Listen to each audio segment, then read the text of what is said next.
जनसंचार टॉपिक हम लोग पढ़ रहे थे, उसी टॉपिक को कंटिन्यू करते हैं।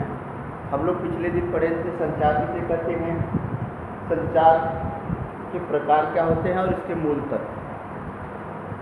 मूल तत्व के अंतर्गत हम लोग पढ़े थे संचारक या स्रोत, एनकोडिंग, कूटीकरण, डिकोडिंग, कूटवाचन और प्राप्तकर्ता। आज हम पढ़ते हैं संचारक या स्रोत। पहला है संचारक या स्रोत।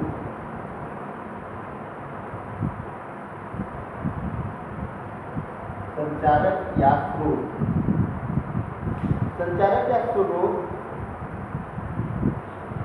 संचार करने वाला, अर्थात जो किसी संदेश को किसी के पास भेजना चाहता है वह व्यक्ति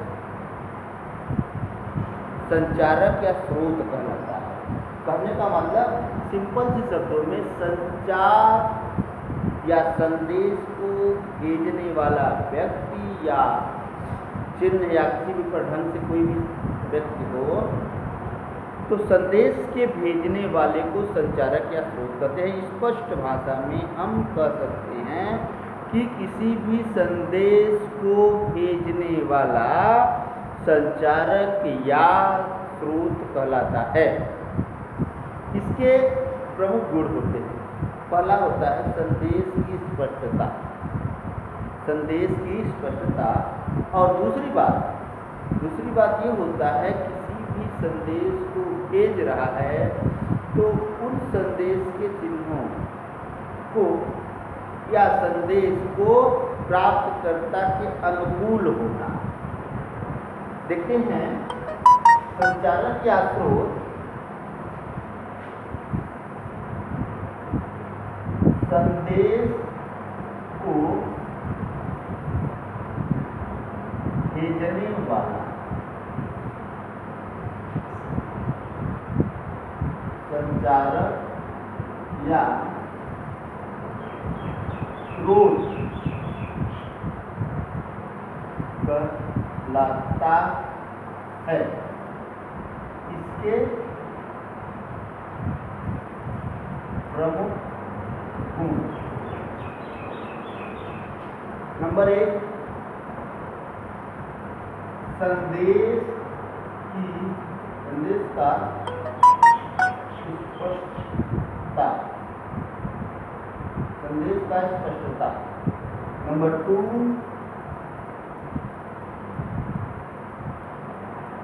प्राप्तकर्ता के अनुकूल संदेश।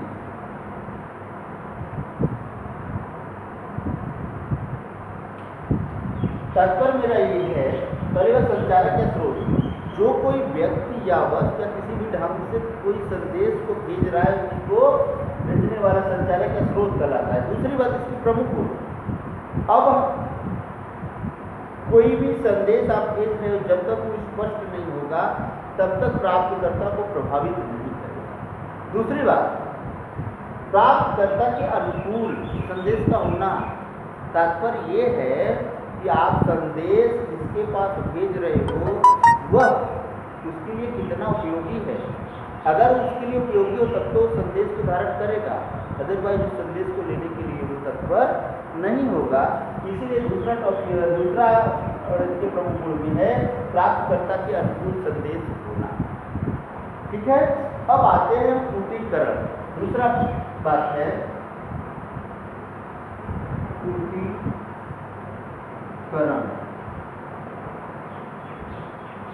या एनकोडिंग।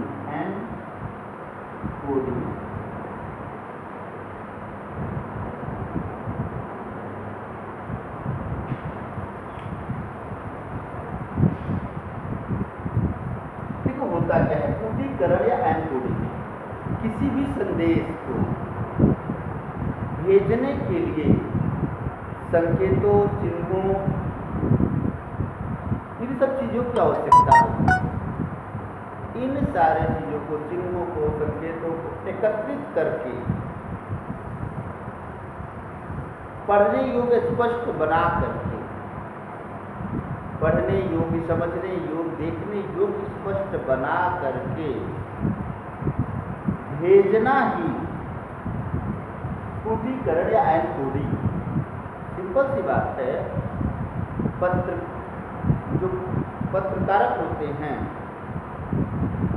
जो समाचार को एकत्रित करते हैं, जब वो करके लाते हैं तो उसे कोडीकरण किया जाता है। स्पष्ट रूप में चिन्हों के द्वारा, संकेतों के द्वारा, लिपियों के द्वारा उसे एक कूटों में बांधा जाता है, जिससे कि किसी भी समाचार को प्राप्तकर्ता तक जब पहुँचे तो उसे कोडीकरण करके स्पष्ट ढंग से पंक्तिबद्ध करके दिया जाए, प्राप्तकर्ता को समझने योग्य। यही कोडीकरण या एनकोडिंग कहलाता है। अर्थात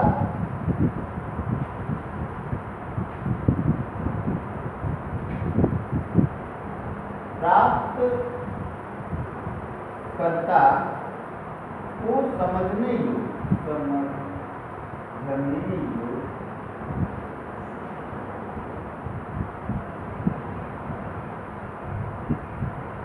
कूटों में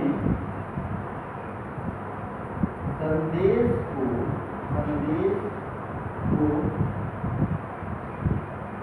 बांधना कोडीकरण या एनकोडिंग कहलाता है। एनकोडिंग